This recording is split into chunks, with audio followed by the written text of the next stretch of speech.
Mahareta Azakivy. Rava malala, tsy fantatro mety efa mametraka fotoana ianao, mametraka fanontaniana ianao indraindray hoe amin'ny toe-javatra mahazo aiza Andriamanitra mihaino ve izy? Aiza Andriamanitra mahita ny mahazo ahy ve izy?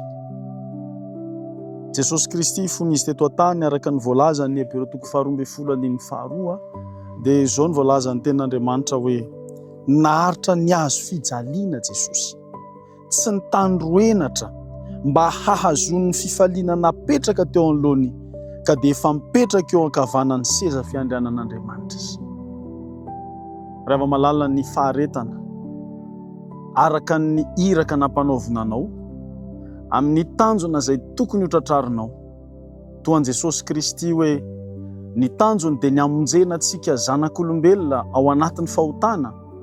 Eny na dia natao menatra toy ny jiolazy izy ka nofatsiana teo amin'ny hazo fijaliana, nokapohana, noratrana ary niaritra hirifiry maro samihafa mba ahafahantsika manana ilay famonjena dia niaretan'i Jesosy hatramin'ny farany izany.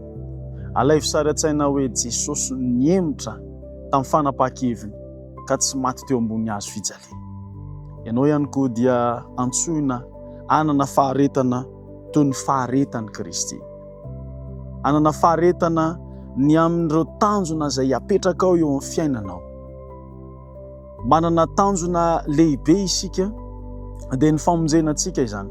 Fa nefa raha tsy manao fanazara-tena amin'ireo fanatrarana tanjona tsy kelikely eo amin'ny fiainantsika isika, eo amin'ireo tanjona vitsivitsy maromaro toy ny efa niresantsika ny amin'ny vavaka, ny amin'ny fanaovana ny fahamarinana, ny amin'ny fiaretana amin'ny teny fikasana, ireo karazana fiaretana sy faharetana ireo no mampianatra antsika haharitra hatramin'ny farany.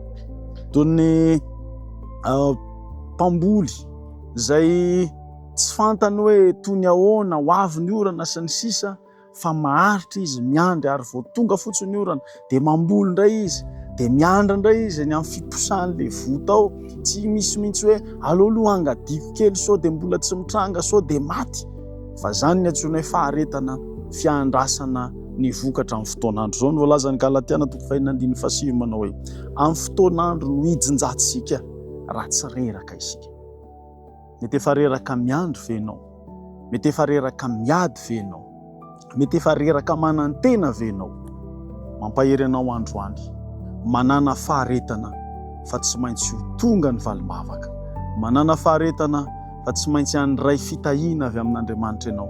Manana faharetana fa tsy maintsy ho tonga any amin'ilay fiainana mandrakizay isika raha mijoro mahatoky amin'ny fiandrasana ny Kristy tsy ho ela intsony any amin'ny raholanitra. Hivavaka isika.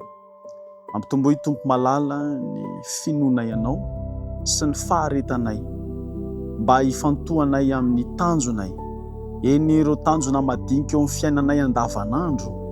Ampio izay mba hanana faharetana, mba hahatonga anay ho tongany amin'izany fiainana mandrakizay izany, mba hanananay finoana sy fiainana ihany koa amin'izany mandrakizay izany, eny lava dia lava tokoa izany mandrakizay izany. Kanefa noho ny faharetana izay menao anay dia minisy matoky izahay fa ny mpiaino rehetra dia hanana izany faharetana izany noho ny amin'ny anaran'i Jesosy. Amen.